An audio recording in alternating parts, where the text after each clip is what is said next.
Hello दोस्तों, स्वागत है आपका मेरे यूट्यूब चैनल अपना एजुकेशन में। तो जैसा कि हम लास्ट क्लासेज में सीख चुके थे कि द्विघात समीकरण क्वाड्रेटिक इक्वेशन के जो मूल ज्ञात किए जाते हैं वो गुणनखंड विधि द्वारा कैसे ज्ञात किए जाते हैं।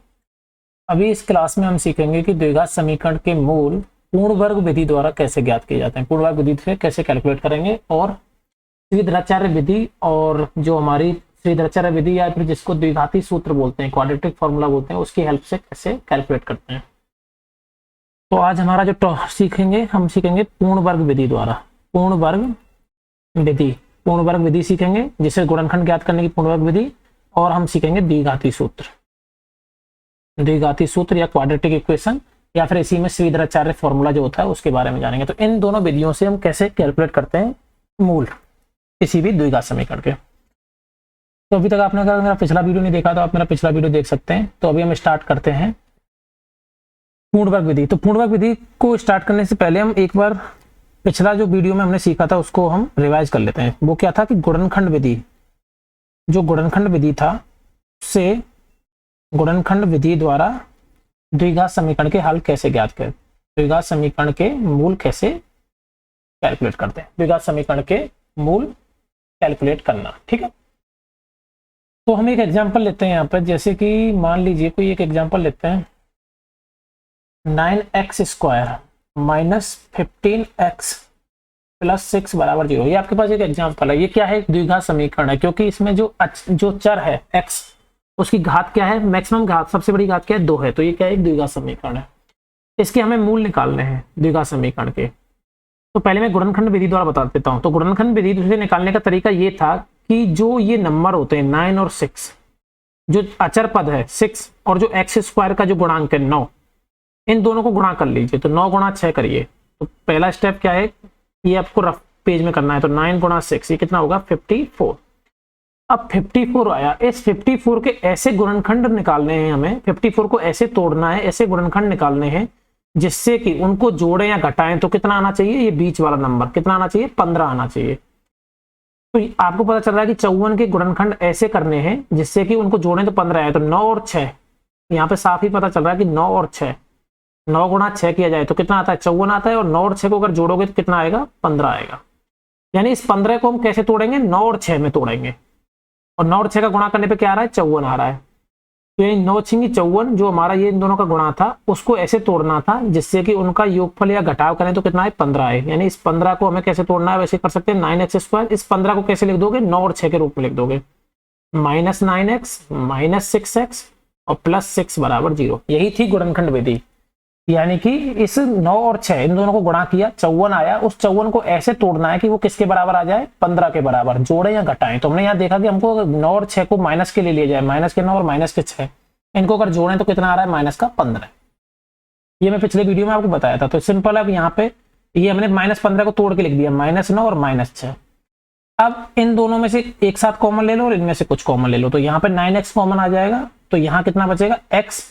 9x कॉमन आएगा तो इधर बचेगा x, और यहाँ पे कितना बचेगा? माइनस का 1। यहाँ पे क्या कॉमन आएगा? 6 कॉमन आएगा, यहाँ बचेगा x, और यहाँ पे ये माइनस कॉमन लेंगे प्लस में से, तो ये बचेगा माइनस का 1 इक्वल टू 0।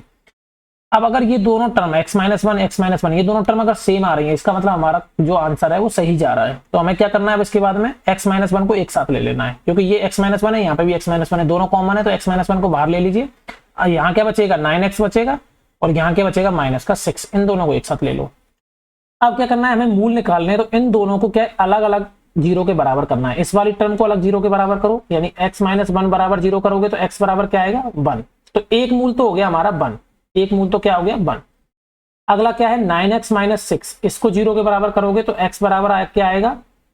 x बराबर 9x बराबर क्या आएगा? ये 6 जो है उधर जाएगा, तो ये हो जाएगा प्लस का 6, और x बराबर आ जाएगा 6/9।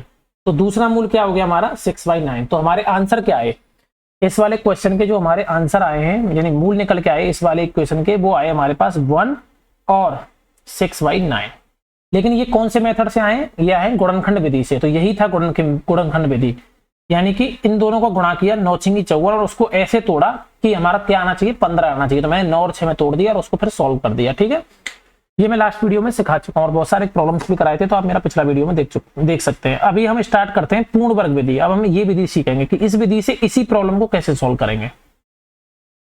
ठीक है, अब पूर्ण वर्ग विधि से देखते हैं इसी सेम प्रॉब्लम को। ठीक है, पूर्ण वर्ग विधि अभी यहाँ पे सीखना स्टार्ट करते हैं।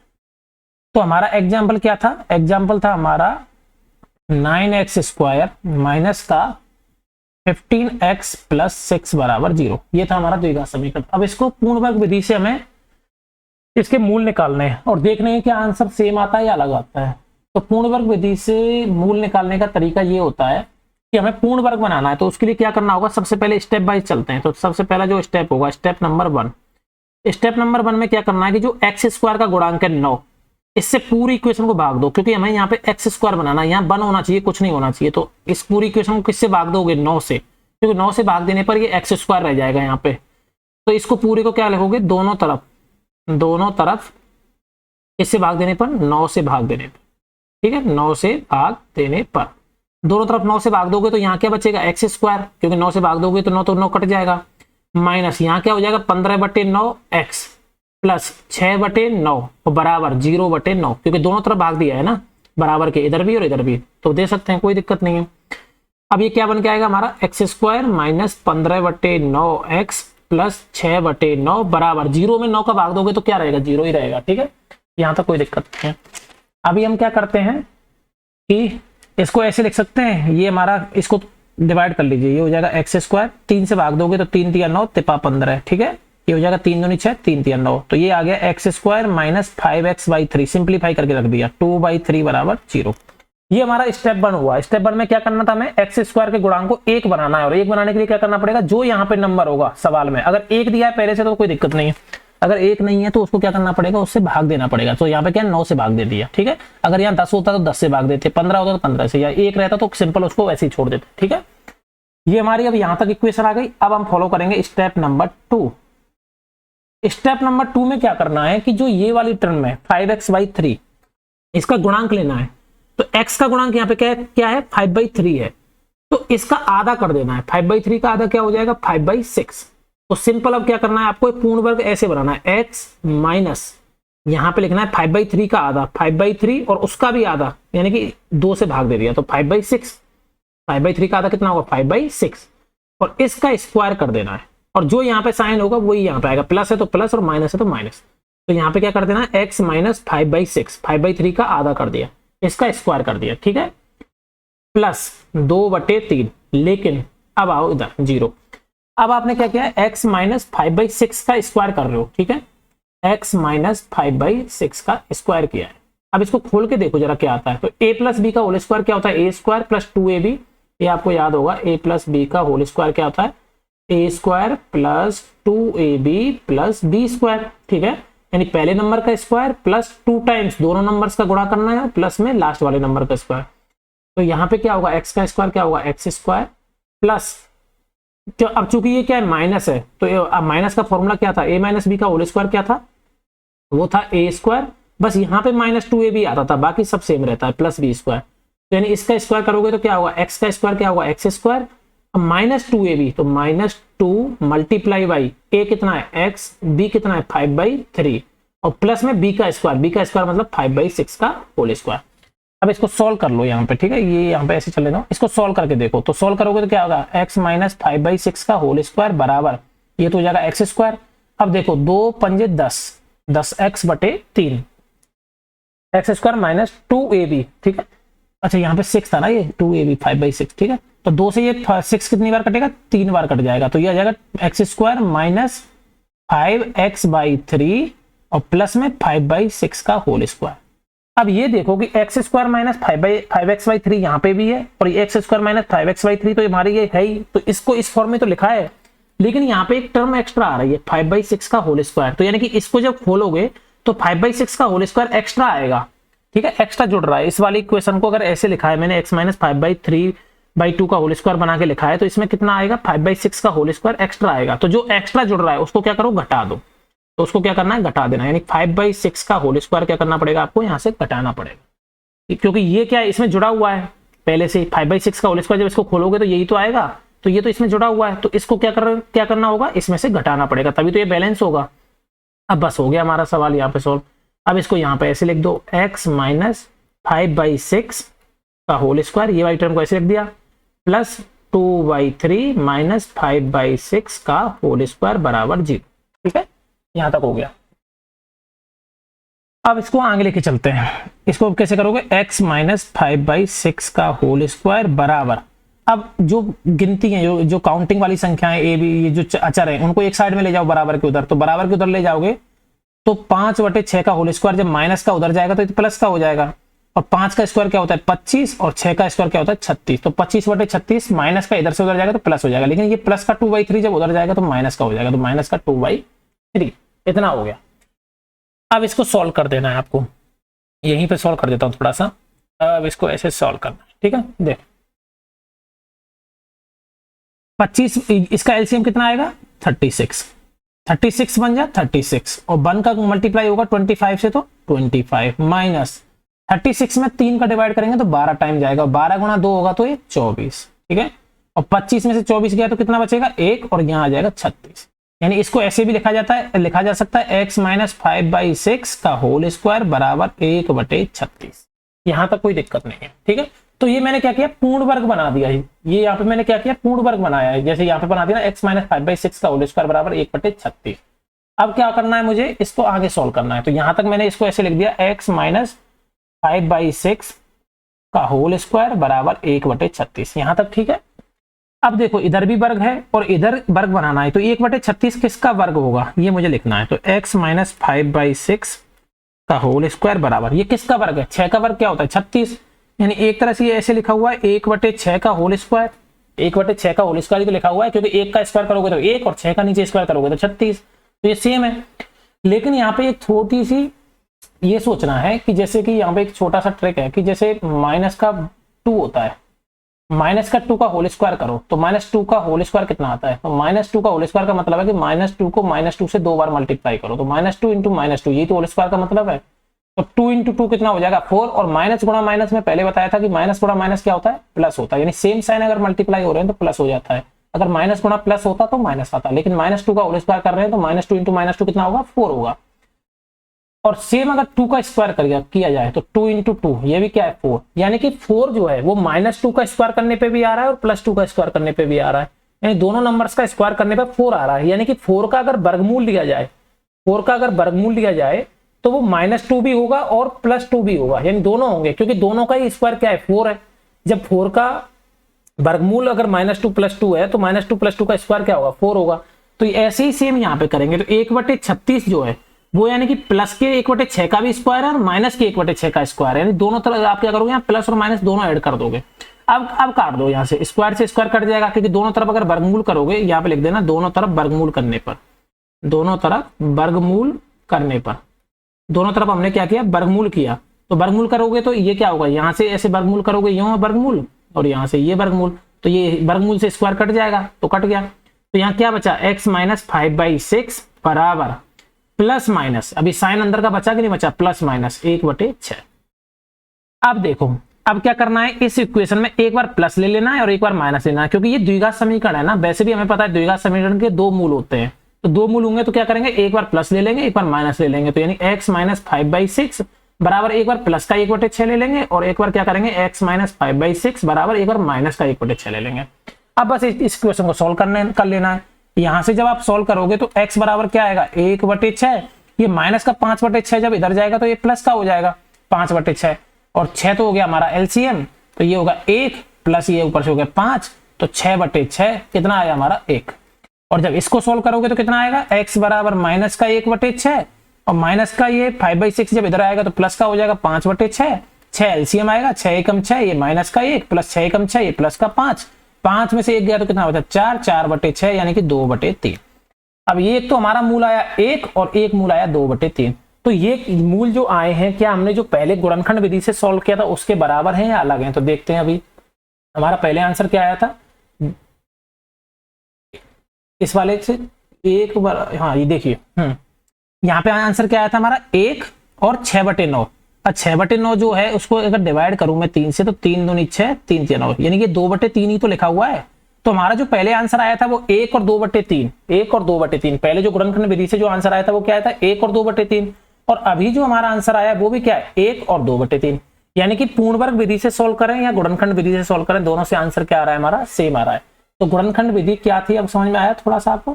पहला स्टेप क्या है कि जो एक्स स्क्वायर का गुणांक है उससे भाग दे देना है, एक्स स्क्वायर के गुणांक से क्या करना है, भाग दे देना है। तो एक्स स्क्वायर के गुणांक से भाग दिया मैंने 9 से, तो 9 से भाग दे दिया, ठीक है, दोनों तरफ। उसके बाद क्या करना है कि जैसे यहाँ पे क्या आया, भाग देने पे 5x/3 आया प्लस 2/3। जो यहाँ पे x का गुणांक है 5/3, उसका आधा कर देना और स्क्वायर कर देना है। तो x माइनस 5/3 का आधा क्या हो जाएगा, 5/6। तो x माइनस 5/6 का स्क्वायर प्लस 2/3। अब घटाना क्या है इसमें, घटाना वो है जो आपने ये जो 5/6 है ना, इसका स्क्वायर करके घटा देना है। तो माइनस क्या कर देना है, 5/6 हमेशा।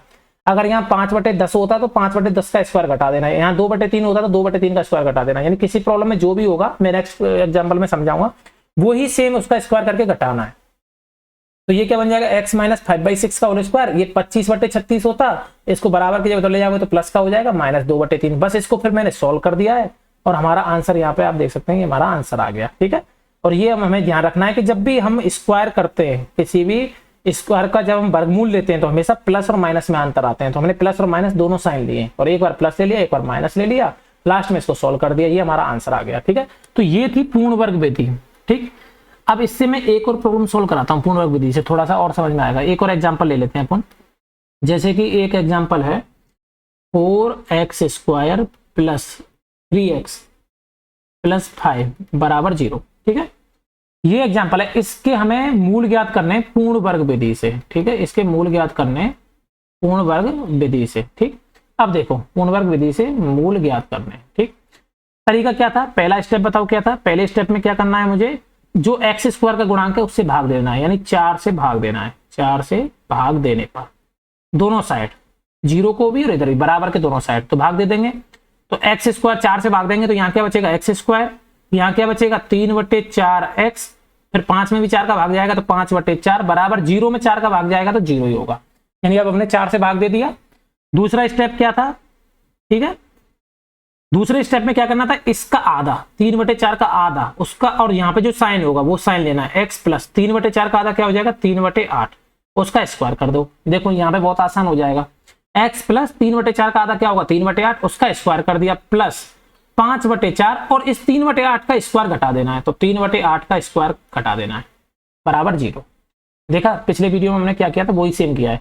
यानी कि हमने क्या किया, x माइनस, यहाँ माइनस था तो माइनस ले लिया, 5/3 का आधा क्या था 5/6, उसका स्क्वायर हमने क्या किया कर दिया, और घटाना क्या था माइनस का 5/6 का स्क्वायर, यानी कि जो ये था नंबर माइनस 5/6 था उसी को घटा देना है, उसका स्क्वायर घटा देना है।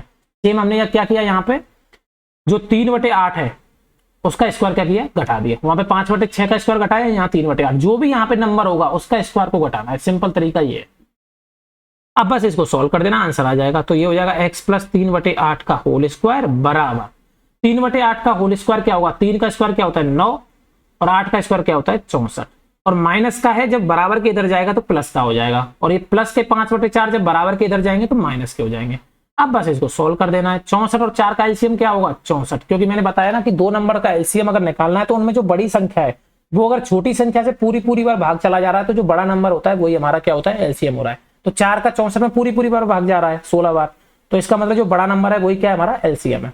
अब 64 में 64 का भाग दोगे तो कितनी बार जाएगा, एक बार, 64 एकम 64, और 1 का गुणा 9 से करोगे तो 9, माइनस 64 में 4 का भाग दोगे 16 बार, 16 पंजे 80, 16 पंजे 80, इसको सॉल्व करोगे तो ये आएगा माइनस का 71/64। तो यानी यहाँ पे अब मैं इसको ऊपर ले जाता हूँ, यहाँ पे मैं लिख सकता हूँ ये हो गया x प्लस 3/8 3/8 का स्क्वायर बराबर माइनस के 71/64। अब यहाँ पे सोचने वाली बात है एक सिंपल सी, कि यहाँ पे इधर इस साइड में क्या है, एक स्क्वायर है x प्लस 3/8, यानी x कोई चर संख्या है जिसका वैल्यू कुछ भी हो सकती है, रियल नंबर कुछ भी हो सकता है, उसका स्क्वायर कर रहे हो। तो किसी भी नंबर का अगर तुम स्क्वायर कर रहे हो तो क्या वो नेगेटिव आ सकता है?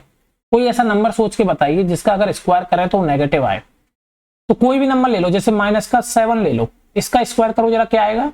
तो आपको पता है -7 का स्क्वायर क्या होगा, -7 गुणा -7 कितना आएगा 49, 7 7 49, और माइनस गुणा माइनस क्या होगा प्लस हो जाएगा। यानी कभी भी किसी भी नंबर का स्क्वायर नेगेटिव नहीं हो सकता। ठीक, कोई भी नंबर ले लो उसका स्क्वायर कभी भी नेगेटिव नहीं हो सकता। 8 का स्क्वायर 64, -2 का स्क्वायर 4, कोई भी नंबर का स्क्वायर नेगेटिव नहीं हो सकता, लेकिन यहाँ पे स्क्वायर जो आ रहा है वो क्या आ रहा है, एक नेगेटिव संख्या आ रही है, ऋणात्मक संख्या आ रही है। तो यानी x का ऐसा कोई भी मान नहीं है, यानी x का कोई भी वास्तविक मान, x का कोई भी वास्तविक मान, x की ऐसी कोई भी वैल्यू नहीं होगी, x का कोई भी वास्तविक मान नहीं है जिसके लिए ये समीकरण क्या होगा, संतुष्ट होगा, जिसके लिए यह समीकरण संतुष्ट हो, इसके लिए यह समीकरण संतुष्ट है। यानी x का कोई ऐसा मान ही नहीं है, क्योंकि x की कुछ भी वैल्यू रख के देख लो, यहाँ पे स्क्वायर है, किसी भी नंबर का स्क्वायर करोगे वो माइनस आ ही नहीं सकता। इसका मतलब ये हुआ कि इस वाले द्विघात समीकरण के कोई भी वास्तविक मूल नहीं है। तो इसलिए इस द्विघात समीकरण के कोई भी वास्तविक मूल नहीं है, द्विघात समीकरण के कोई भी वास्तविक मूल नहीं है। ये हुआ इस क्वेश्चन का सॉल्यूशन। तो हमने पूर्ण वर्ग विधि भी सीख ली और ये भी सीख लिया कि कब किसी समीकरण के वास्तविक मूल नहीं होंगे। तो अगर किसी नंबर का स्क्वायर करने पर यहाँ पे इस तरह की इक्वेशन बन के आ जाए, माइनस में 71/14, कोई भी माइनस में नंबर आ जाए स्क्वायर पे, तो उस समीकरण के कोई वास्तविक मूल नहीं होंगे। लेकिन ये तो हमें इस क्वेश्चन को पूरा सॉल्व करने के बाद पता चला कि यहाँ पे माइनस आ रहा है। तो ऐसा कोई मेथड है जिससे हमें पहले ही पता चल जाए कि इस इक्वेशन के वास्तविक मूल होंगे या नहीं होंगे? तो वो ही जो हम सीखेंगे, वो अगला तरीका है, वो सीखेंगे द्विघाती सूत्र से या श्रीधराचार्य विधि जिसको बोलते हैं। उससे हम पहले ही पता कर सकते हैं कि किसी इक्वेशन के, किसी द्विघात समीकरण के वास्तविक मूल होंगे या फिर वास्तविक मूल नहीं होंगे, या फिर दो मूल होंगे, या फिर दोनों मूल एक जैसे होंगे जिनको संपाती बोलते हैं। तो वो हम सीखते हैं नेक्स्ट स्लाइड में, ठीक है। देखो अब यहाँ पे हम पढ़ेंगे द्विघाती सूत्र। अब तो ये अगला टॉपिक है हमारा, द्विघाती सूत्र, जिसको बोलते हैं क्वाड्रेटिक फॉर्मूला। ठीक, क्वाड्रेटिक फॉर्मूला ये क्या होता है? देखो द्विघाती सूत्र क्या है कि ये कैसे ड्राइव होता है ये अभी बताते हैं। जैसे हमने जो पिछला सवाल सोल्व किया ना, इसमें हमें पहले ही पता चल जाएगा कि इस इक्वेशन के कोई वास्तविक मूल नहीं होंगे। ठीक है, ये पता करने का तरीका है। तो कैसे पता करेंगे, देखो, और ये वैल्यू भी निकल जाएंगे। जैसे इस वाले में जो 1 और 2/3 आया है ना, ये भी हम डायरेक्ट कैलकुलेट कर सकते हैं बिना इतना कुछ कैलकुलेशन किए, उस फॉर्मूला से। तो वो भी फॉर्मूला सीखते हैं, द्विघाती सूत्र। ठीक है, देखो होता क्या है, इसको हम ड्राइव करते हैं। इसको ड्राइव करने के लिए क्या करो कि कोई भी एक द्विघाती इक्वेशन ले लो, कोई भी एक द्विघात समीकरण ले लो। तो द्विघात समीकरण का एक मानक इक्वेशन ले लेते हैं, जो कि स्टैंडर्ड इक्वेशन क्या होती है, ax² + bx + c = 0। ये आपको पता है कि स्टैंडर्ड इक्वेशन है। यहाँ पे a b c क्या है, कोई अचर है। ठीक है, और x क्या है, हमारा चर है। तो ये एक x चर में एक द्विघात समीकरण है। ठीक है, अब इस द्विघात समीकरण के हमें क्या करना है, पूर्ण वर्ग विधि फॉलो करनी है इस द्विघात समीकरण पे। यहाँ पे क्या फॉलो करनी है, पूर्ण वर्ग विधि। तो आप कहोगे सर इसमें कैसे करेंगे? तो पूर्ण वर्ग विधि आपको पता है, ये सिंपल ही, यहाँ पे a है तो a से भाग दे दो। तो हम क्या लिखेंगे, a से भाग देने पर, a से भाग देने पर दोनों तरफ, दोनों साइड। ठीक है, दोनों तरफ। तो हम a से भाग देंगे, और यहाँ 5 होता तो 5 से भाग दिया। पूर्ण वर्ग विधि में यही तो करते थे, जो यहाँ पे x² का कोफिशिएंट था उससे भाग देते थे। तो यहाँ भाग दोगे तो क्या बन जाएगा, x² प्लस यहाँ पे क्या हुआ, b/a, क्योंकि a से भाग दिया तो b/a x प्लस ये हो जाएगा c/a = 0, क्योंकि 0 में a का भाग दोगे तो 0 हो जाएगा। ये हमारा यहाँ तक सॉल्व हो गया।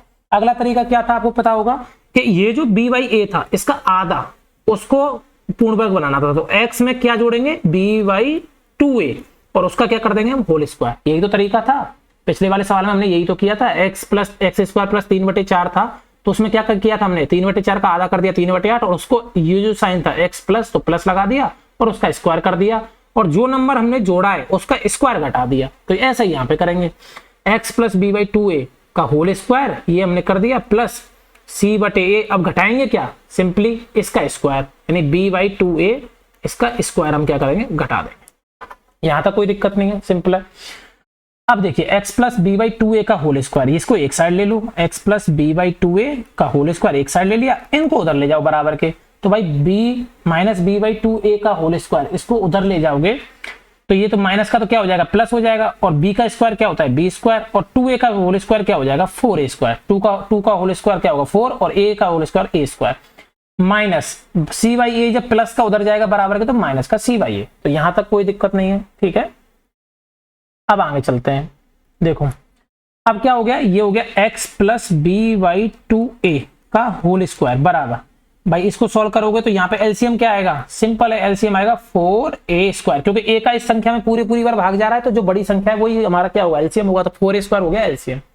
यहाँ पे हो जाएगा b², क्योंकि 4a² से 4a² एक बार जाएगा और एक का गुणा b² से करो तो b² माइनस 4a² में a का भाग देंगे तो a ये तो कट जाएगा, बचेगा क्या 4a, और 4a का गुणा c से करोगे तो ये होगा 4a इंटू c, 4ac, ठीक है 4ac। अब देखते हैं आगे, इसको अब आगे चलते हैं, ठीक, यहां से आगे चलते हैं, यहां तक हो गया। अभी क्या करना है कि ये हो गया x plus B by 2a का होल स्क्वायर बराबर ये हो गया। अब इसको यहां पे ऐसे लिख सकते हैं, x plus B by 2a का होल स्क्वायर बराबर b² माइनस 4ac अपॉन ये 4a² लिखा है, तो 4a² को मैं ऐसे लिख सकता हूं 2a का होल स्क्वायर, तो भाई 2a का होल स्क्वायर, 4a² है, 2 का स्क्वायर क्या होगा 4 और a का स्क्वायर क्या होगा स्क्वायर। अब मुझे ये स्क्वायर हटाना है, तो स्क्वायर हटाने के लिए क्या करना पड़ेगा, वर्गमूल करना पड़ेगा दोनों साइड में, है कि नहीं। तो आप क्या कर दोगे, यहां कर दोगे x plus B by 2a का होल स्क्वायर और इधर वर्गमूल ले लो, इधर वर्गमूल ले लिया तो इधर भी वर्गमूल लेना पड़ेगा, क्योंकि इधर वर्गमूल लिया बराबर के तो इधर भी लेना पड़ेगा, इधर गुणा किया इधर भी गुणा करना पड़ेगा, तभी तो बराबर इक्वल होगा। तो बराबर में जो भी एक लेफ्ट हैंड साइड में जो काम करते हैं बाएं पक्ष में, वही काम हमें दाएं पक्ष करना होता है। तो इधर की साइड भी करोगे तो क्या होगा, इधर भी वर्गमूल ले लोगे, ये हो जाएगा b² minus 4ac upon 2a का होल स्क्वायर। यहां तक कोई दिक्कत नहीं, ठीक है। अब एक चीज बताओ, पिछले वाले प्रॉब्लम में हमने यहाँ पे जो देखा था, यहाँ क्या आ रहा था, x प्लस 3/8 का होल स्क्वायर बराबर माइनस आ रहा था कि नहीं आ रहा था, माइनस 71/64। तब इससे समीकरण के कोई मूल नहीं निकल पा रहे थे, क्योंकि ये माइनस आ गया था और कभी भी स्क्वायर जो होता है वो माइनस के बराबर आ नहीं सकता।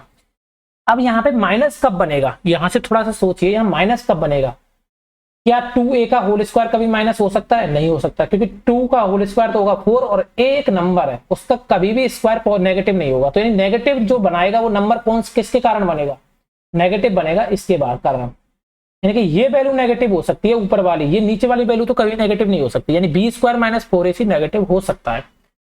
तो यानी कि अगर इस इक्वेशन के अगर मूल हैं, अगर इस इक्वेशन के मूल कब नहीं होंगे, मूल कब नहीं होंगे, तब नहीं होंगे जब b² माइनस 4ac वो क्या होगा, 0 से छोटा हो जाएगा, यानी क्या होगा, नेगेटिव होगा।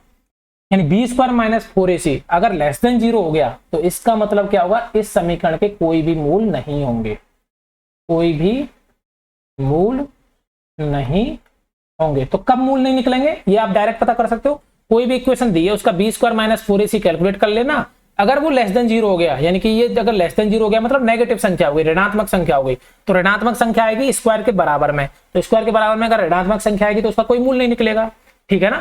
तो यानी सबसे इंपॉर्टेंट जो टर्म है किसी भी प्रॉब्लम में, जो हमें सबसे पहले जो ध्यान देना है वो किस पे देना है, b² माइनस 4ac पे। तो सबसे पहले हमें ये कैलकुलेट करना होता है b² माइनस 4ac, इसको बोला जाता है विभक्त कर, इसको बोलते हैं विभक्त कर, इसको क्या बोलते हैं, विभक्त कर, और इंग्लिश में बोलते हैं डिस्क्रिमिनेंट, ठीक है, डिस्क्रिमिनेंट, विभक्त कर या डिस्क्रिमिनेंट। तो सबसे पहले हमें ये कैलकुलेट करना होता है। अब इसको कैलकुलेट कर लो, अगर b² minus 4ac less than 0 आ गया तो उस इक्वेशन के, उस द्विघात समीकरण के कोई भी मूल नहीं होंगे, वास्तविक मूल नहीं होंगे, ठीक है। अगर ये b² माइनस 4ac, इसी पे चलते हैं, अब इसी पे थोड़ा डिस्कशन करते हैं। अगर मैंने एक तरीका बता दिया कि अरे इसको हटा, मैंने ये बता दिया कि अगर b² minus 4ac, b² minus 4ac जो क्या है, विभक्त कर है, अगर ये लेस देन 0 आ गया इसका मतलब ये क्या हो गया, ऋणात्मक संख्या हो गई। अगर ये ऋणात्मक संख्या हो गई b² माइनस 4ac तो इसका मतलब क्या है, उस द्विघात समीकरण का कोई भी वास्तविक मूल नहीं होगा, कोई भी वास्तविक मूल नहीं होगा। डायरेक्ट पहले ही कैलकुलेट करके बता दोगे, ठीक है। दूसरा, अगर b² minus 4ac greater than 0 आया, तो ग्रेटर देन 0 आया इसका मतलब पॉजिटिव संख्या है, पॉजिटिव संख्या है तो उसका तो हमने सॉल्व किया ही है ना, तब तो मूल निकलते ही हैं। तो इसका मतलब क्या होगा, उसके दो भिन्न भिन्न वास्तविक मूल होंगे, दो मूल होंगे और अलग अलग होंगे, क्योंकि वहां प्लस माइनस आएगा तो दो भिन्न भिन्न वास्तविक मूल होंगे, जो हमने पिछले प्रॉब्लम में सॉल्व किया था, नहीं किया था यहाँ पे, ये वाले में, इस वाले में, क्योंकि यहाँ पे x minus b² minus 4ac जो था प्लस माइनस 1/6 आया था, दो अलग अलग मूल आए थे, नहीं आए थे, अभी मैं इसको बता भी दूंगा, अभी नेक्स्ट देखते हैं। तो b² माइनस 4ac अगर ग्रेटर देन 0 हुआ तो दो भिन्न भिन्न वास्तविक मूल होंगे। तीसरा, अगर b² माइनस 4ac 0 के बराबर हो गया तब क्या होगा, तो आप यहां देखो, अगर ये B square minus 4ac zero हो गया, यानी जीरो बटे कोई भी नंबर, तो जीरो में कोई भी संख्या का भाग दोगे तो जीरो आएगा, यानी कि किसी भी नंबर का स्क्वायर जीरो के बराबर है, तो उस केस में दोनों मूल क्या होंगे, बराबर होंगे। तो उस केस में दोनों मूल क्या होंगे, बराबर होंगे। तो इसमें लिखेंगे मूल बराबर होंगे, मूल बराबर होंगे, और इसको ही बोलते हैं मूल संपाती होंगे। इसी को क्या बोला जाता है, मूल संपाती होंगे। मूल क्या होंगे, संपाती होंगे। बराबर बोलो या मूल संपाती होंगे, ठीक है। और दोनों मूल क्या होंगे, बराबर होंगे, दोनों मूल बराबर होंगे, ठीक। यहां तक ही है। अब इसको देखते हैं, इस वाली इक्वेशन को देखते हैं। 4x square plus 3x plus 5, मेरे पास ये इक्वेशन थी, ठीक है। इसको यहाँ पे सॉल्व करके बताता हूँ। हमारे पास इक्वेशन क्या थी, 4x square plus 3x plus 5, ठीक है। एग्जाम्पल इसी को ले लेते हैं, 4x square plus 3x plus 5, अरे 4x square plus 3x plus 5 बराबर 0। अब इसमें कैलकुलेट करो, इसमें बताओ a क्या है, तो आप कहोगे सर इसमें a बराबर है 4, क्योंकि ax स्क्वायर तो होता है ax square plus bx plus c। b बराबर क्या है 3, c बराबर क्या है 5। मुझे क्या निकालना है, b स्क्वायर माइनस 4ac। निकाल के बताओ जरा क्या आएगा, b का स्क्वायर यानी 3 का स्क्वायर माइनस 4, a की जगह पे क्या आएगा 4 और c की जगह पे क्या आएगा 5। जरा निकालो क्या आता है, 3 3 9 माइनस 4 चौका 16 पंजे 80, क्या है 16 पंजे 80। तो 9 में से 81 घटाओ तो बड़ा नंबर क्या है, नेगेटिव का है, तो ये कितना आएगा माइनस का 71। ये नेगेटिव आया कि नहीं आया, बी स्क्वायर माइनस 4ac क्या आया, नेगेटिव। तो डायरेक्ट हम इसको देखते ही बता सकते थे कि इस इक्वेशन के कोई भी मूल वास्तविक नहीं होंगे, क्योंकि जो विभक्त कर है, जो बी स्क्वायर माइनस 4ac है, जो डिस्क्रिमिनेंट है, वो क्या आ गया, नेगेटिव आ गया। तो ये वाला फॉर्मूला काम कर रहा है नहीं कर रहा, तो ये याद रख सकते हो, बी स्क्वायर माइनस 4ac अगर विभक्त कर लेस देन 0 है तो उसका कोई भी वास्तविक मूल नहीं होगा। अगला जो हमने पहले जो प्रॉब्लम सॉल्व की थी उसके निकाल के देखते हैं। 9x square minus 15x plus 6, इसके निकाल के देखते हैं क्या आता है। ये इक्वेशन थी हमारे पास, 9x square minus 15x plus 6 बराबर 0। यही तो इक्वेशन थी, पहला जो एग्जाम्पल था। इसकी जरा कैलकुलेट करो, विभक्त कर कैलकुलेट करो, इसका क्या होगा। तो आप कहोगे सर यहाँ a बराबर 9 है, b बराबर माइनस का 15 है, b बराबर क्या है माइनस का 15, ठीक है। तो मैं ढंग से मिटा देता हूँ, कंफ्यूजन होगा। b बराबर क्या है माइनस का 15 है, माइनस का 15, और c बराबर क्या 6। तो हम यहाँ विभक्त कर कैलकुलेट करेंगे, बी स्क्वायर माइनस 4ac बराबर, बताओ क्या होगा, b की जगह पे क्या होगा माइनस का 15 का स्क्वायर, माइनस के 15 का स्क्वायर माइनस 4 इंटू a की जगह पे क्या आएगा 9 इंटू c की जगह पे क्या आएगा 6। तो ये आ गया B square minus 4ac। Calculate करो, 15 15 के होंगे 225 और 4 छिंगी 24, 24 गुणा 9 करना है, 4 छिंगी 24, 24 गुणा 9 करना है, तो 9 चौको 36, 9 18, 216 आएगा। तो बी स्क्वायर माइनस 4ac बराबर कितना आ गया 9। बी स्क्वायर माइनस 4ac बराबर क्या है 9। बताओ ये प्लस है, पॉजिटिव संख्या है या नेगेटिव संख्या, ये ग्रेटर देन 0 है लेस देन 0, तो ये ग्रेटर देन 0 है। तो जब B square minus 4ac greater than 0 तो इसका मतलब क्या है, दो भिन्न भिन्न वास्तविक मूल होंगे। तो इसके जो आंसर आए थे वो यही तो आए थे, 1/1 और 2/3, तो दोनों भिन्न भिन्न है और वास्तविक है, वास्तविक संख्या है कि नहीं है। तो यहां तक यानी कि हमारा सही था, यानी ये फॉर्मूला काम कर रहा है, सही है। तो बी स्क्वायर माइनस 4ac निकालना है। अगला है बी स्क्वायर माइनस 4ac बराबर 0, यानी दोनों मूल क्या होंगे, बराबर होंगे, ठीक है। जहां पे बी स्क्वायर माइनस 4ac बराबर क्या हो जाएगा 0 हो जाएगा, ठीक। तो यानी इसका एग्जांपल ले लेते हैं हम, ठीक है। एग्जांपल ले लेते हैं, x square plus 4x plus 4, ठीक है। X square plus 4x plus 4, ठीक। अब इसके निकाल के देखते हैं हम क्या आता है, ठीक है, बराबर 0। अब बताओ इसके, तो इस बताओ इसमें a बराबर क्या है 1, b बराबर क्या है 4, c बराबर क्या है 4। तो हमें क्या निकालना है, बी स्क्वायर माइनस 4ac। तो भाई बी स्क्वायर माइनस 4ac निकालोगे तो b की जगह पे b रखोगे तो यानी 4 का स्क्वायर माइनस 4 इंटू a की जगह पे 1, c की जगह पे 4।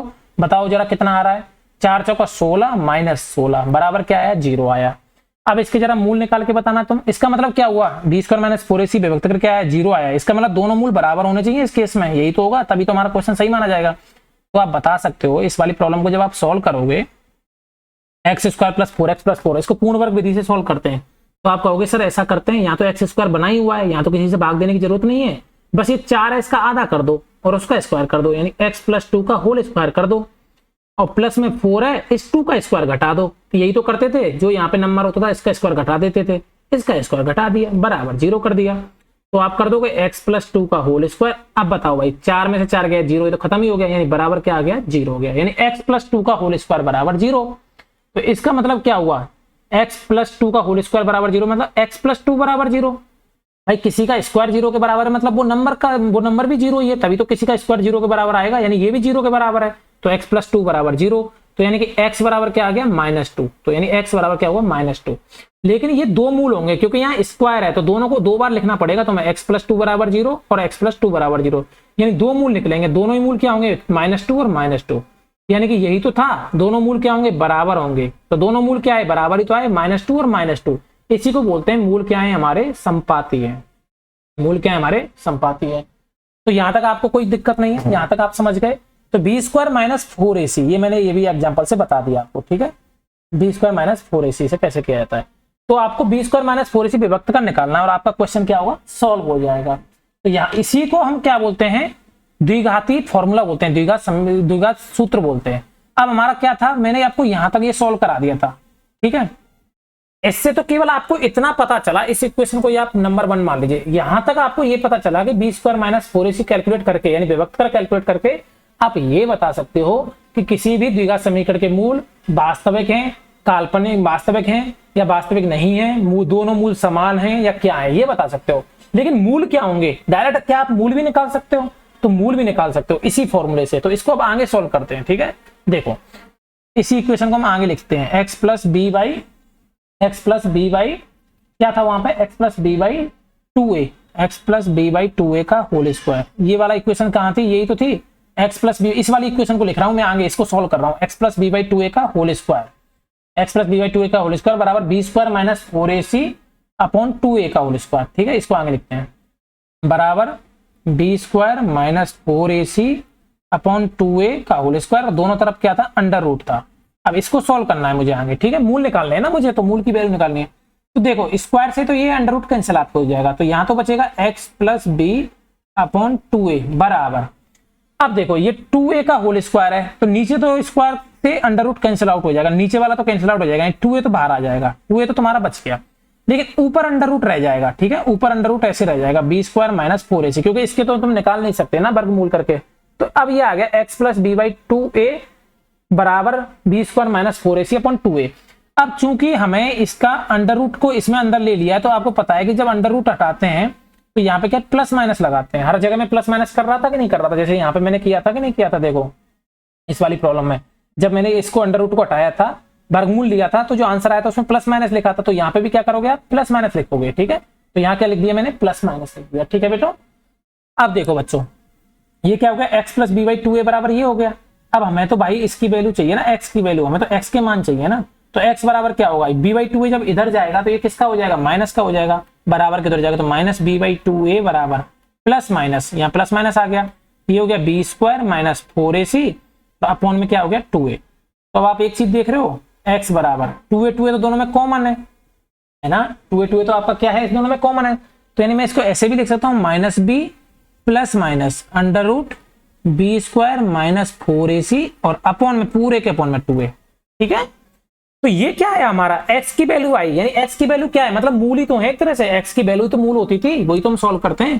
तो यहां से आप इसको ऊपर ले जाइए तो आप लिख सकते हो x बराबर, x के दो मूल आ गए, यहां से एक बार क्या करो आप प्लस का साइन ले लो, तो x बराबर -b प्लस अंडर रूट में b² - 4ac अपॉन में 2a, ये तो आ गया ये आपका एक मूल। दूसरा मूल क्या आया x बराबर -b, एक बार माइनस का साइन ले लो, माइनस अंडर रूट में b² - 4ac अपॉन में 2a, तो ये आपके क्या आ गए दोनों मूल आ गए, दोनों मूल की वैल्यू आ गई डायरेक्ट, ये आप डायरेक्ट मूल निकाल सकते हो इस विधि से, इस फॉर्मूले से, इसको बोलते हैं द्विघाती सूत्र, द्विघाती सूत्र। तो आपको केवल ये फॉर्मूला याद रखना है और कोई भी पूर्ण वर्ग विधि कुछ करने की जरूरत नहीं है, गुणनखंड विधि कुछ नहीं करने की जरूरत है।